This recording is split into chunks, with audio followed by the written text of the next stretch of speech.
Hi everyone, Trythony Hard Tano here, the internet's busiest music nerd. And it's time for my least favorite segment on this YouTube channel, the monthly album roundup Why You Know Review, where I talk about a series of records in a gauntlet, in brief, just kind of giving a quick opinion on them because I didn't get to them in a regular review at some point earlier this month, okay? This dude's name is Chesky. Broken Bone Ballads is the album title. He is a rapper and singer and songwriter from my home state. Typically when it comes to guys who sort of rap but bring like an acoustic guitar in the equation, I just run in the other direction as fast as possible. But Chesky actually has a pretty great amount of skill on both sides of that fence. Not to say I always enjoy how he fuses these two worlds every single time on this record, namely the tracks on the back end of this LP, which are much softer, have much more of a ballad quality to them, and the singing tends to run maybe a little nasal. However, there are some fantastic moments on this LP, namely tracks like Forever 33 and This Won't Last Forever, which has this amazing, just lush background melody with some great instrumentation and some background vocals as well, and there's just something really catchy about the melody on this track, and it's just really a triumphant, feel-good, amazing song on this record, and I'm sure that other people will appreciate the deeper cuts on this record more than me. I think the reason I'm not in love with this album is just really the style of this record. I've never really been a huge Sage Francis guy or like a Y fan. Maybe if you're even heavy into Sublime, you'll like this record. And people who are big fans of alternative hip hop, you know, your Aesop rock fans too, because Chesky can definitely spit some impressive lyrics as well. People who are into those artists, I would most definitely recommend check this out. There's an old saying in Tennessee, I know it's in Texas, probably in Tennessee, that says, "Fool me once, shame on you. If fool me, we can't get fooled again." Some pretty decent experimental black metal on this new Botanist EP over here. Hammered dulcimer on this record instead of guitar. It's not quite as lo-fi as the previous record that this project had just dropped, which I loved, put it on the loved list, gave it a positive review.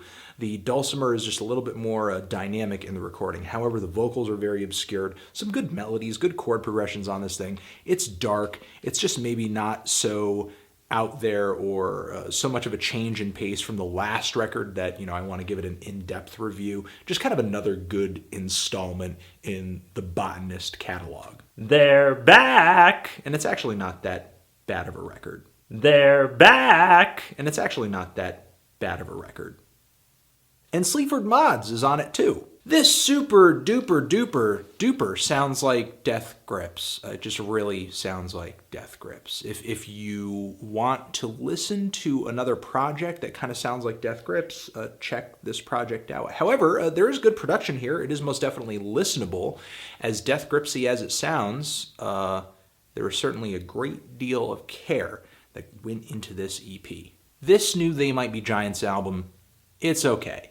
It's decent. If you're a They Might Be Giants fan, try to see them tour this year. They always put on a great live show, but this new album, it's okay. If you're looking for some pop rock with kind of a fun, silly, off-the-wall demeanor, then look up this record, but don't be surprised if you find just more fun in the band's earlier stuff. I will say, though, the production on this record is loads better than the record Join Us, and Will You Come With Me to Music Jail is easily the most exciting question an album has asked me this year. This is some pretty good post-punk and noise rock on this EP, but we have known about half of these songs for the good part of a year now. Where is the album? Where is the album? I think the objective of this album was to make me regret defending the last album. Good afternoon, Mr. Raekwon. It's not bad. Some really glamorous production on this LP, and Raekwon is most definitely listenable on this record, but half, or at least more than half, maybe just a little bit more than half of the features had no business being on this album.